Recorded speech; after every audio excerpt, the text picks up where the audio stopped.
এই মুহূর্তে ICC T20 বিশ্বকাপ 2024-এর সেমিফাইনালে যাওয়ার সমীকরণ একেবারে জমে উঠেছে, যেখানে গ্রুপ 2 থেকে ইতিমধ্যেই একটি দল সেমিফাইনাল নিশ্চিত করে ফেলেছে আর বাকি জায়গার জন্য এখনো লড়াই করছে একাধিক দল। অন্যদিকে দক্ষিণ আফ্রিকার কাছে বড় ব্যবধানে হারের পর টিম ইন্ডিয়ার পথ যতটা কঠিন হয়ে গেছে, ঠিক তেমনই কঠিন হয়ে উঠেছে পাকিস্তানের সেমিফাইনালে ওঠার সমীকরণ। তো এই ভিডিওতে আমি আপনাদের জানাবো টি20 বিশ্বকাপ 2026-এর লেটেস্ট পয়েন্ট টেবিল, কোন দল কোন স্থানে রয়েছে, কার নেট রান রেট কত এবং কোন দল সবার আগে সেমিফাইনাল নিশ্চিত করেছে। তাই ভিডিওটা অবশ্যই শেষ পর্যন্ত দেখবেন আর বিশ্বকাপে আপনার প্রিয় দল কোনটি নিচে কমেন্ট করে জানাবেন। ভিডিওটি ভালো লাগলে একটি লাইক করবেন, চ্যানেলটিকে সাবস্ক্রাইব করে পাশে থাকা নোটিফিকেশন বেলটি প্রেস করতে ভুলবেন না। বন্ধুরা, বিশ্বকাপ 2026-এর গ্রুপ 1 ইতিমধ্যেই দারুণ উত্তেজনাপূর্ণ হয়ে উঠেছে। মাত্র দুটি ম্যাচ শেষ হতেই টেবিলের শীর্ষে উঠে গেছে ওয়েস্ট ইন্ডিজ এবং দক্ষিণ আফ্রিকা। জিম্বাবুয়েকে 107 রানের বিশাল ব্যবধানে হারিয়ে এই মুহূর্তে গ্রুপ 1 থেকে 1 নম্বরে রয়েছে ওয়েস্ট ইন্ডিজ। তাদের সংগ্রহ 2 পয়েন্ট এবং ভয়ঙ্কর নেট রান রেট +5.350। অন্যদিকে প্রথম ম্যাচেই ভারতকে হারিয়ে 2 পয়েন্ট নিয়ে দ্বিতীয় স্থানে দক্ষিণ আফ্রিকা, তাদের নেট রান রেট +3.400।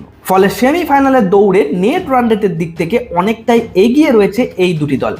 এইবার যদি টিম ইন্ডিয়া কোয়ালিফাই করার কথা বলি, একজন ভারতীয় সমর্থক হিসাবে এটা সত্যি দুঃখের যে ভারতের সেমিফাইনাল ভাগ্য এখন অন্য টিমের উপর নির্ভর করছে, বিশেষ করে বলতে গেলে দক্ষিণ আফ্রিকার উপর নির্ভর করছে। সহজ ভাষায় সমীকরণটা হলো দক্ষিণ আফ্রিকাকে ওয়েস্ট ইন্ডিজ টিমকে হারাতে হবে আর ভারতকে নিজেদের বাকি দুটি ম্যাচে জিম্বাবুয়ে এবং ওয়েস্ট ইন্ডিজ দুটো দলকেই হারাতে হবে। অন্যদিকে জিম্বাবুয়ে টিমের সেমিফাইনালে যেতে হলে তাদের শেষ 2 ম্যাচে দক্ষিণ আফ্রিকা ও ভারত 2 দলকেই হারাতে হবে।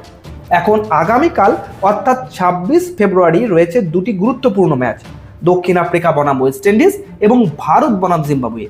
প্রথম ম্যাচে দক্ষিণ আফ্রিকা জেতা ভীষণ জরুরি ভারতীয় টিমের জন্য, কারণ যদি ওয়েস্ট ইন্ডিজ ম্যাচটি জিতে যায় তাহলে ভারতের সেমিফাইনালে ওঠা প্রায় অসম্ভব হয়ে পড়বে।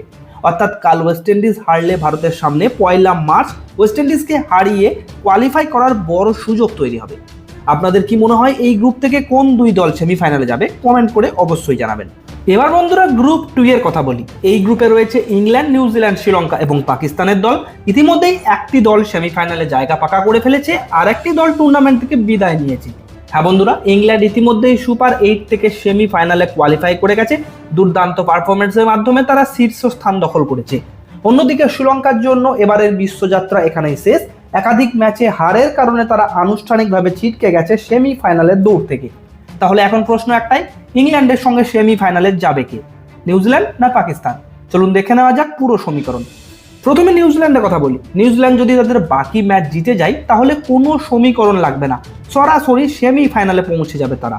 কিন্তু যদি নিউজিল্যান্ড হেরে যায় তাহলে শুরু হবে আসল নাটক। তখন পাকিস্তানের ম্যাচের ফলাফল এবং নেট রান রেট বড় ভূমিকা নেবে। এবার পাকিস্তানের সমীকরণ, পাকিস্তানের সামনে রাস্তা একটু কঠিন। তাদের প্রথম কাজ অবশ্যই নিজেদের ম্যাচ জেতা, কিন্তু শুধু জিতলে হবে না, তাদের তাকিয়ে থাকতে হবে নিউজিল্যান্ডের হারের দিকে। অর্থাৎ পাকিস্তানের ভাগ্য এখন পুরোপুরি নিজেদের হাতে নেই। ম্যাচ জয়ের পাশাপাশি নেট রান রেটও বড় ফ্যাক্টর হয়ে উঠতে পারে। সব মিলিয়ে গ্রুপ 2 এখন দাঁড়িয়ে গেছে একদম থ্রিলার অবস্থায়, যেখানে শেষ ম্যাচগুলোই ঠিক করবে ইংল্যান্ডের সঙ্গে সেমিফাইনাল যাত্রা কে নিশ্চিত করবে, নিউজিল্যান্ড নাকি পাকিস্তান। আপনাদের মতে ইংল্যান্ডের সঙ্গে গ্রুপ 2 থেকে কোন দল সেমিফাইনাল উঠবে কমেন্ট করে অবশ্যই জানাবেন। ভিডিওটি ভালো লাগলে একটি লাইক করবেন। প্রত্যেকদিন খেলার পর লেটেস্ট পয়েন্ট টেবিল আপডেট পেতে চ্যানেলটিকে সাবস্ক্রাইব করে বেল আইকনটা প্রেস করতে ভুলবেন না। ধন্যবাদ।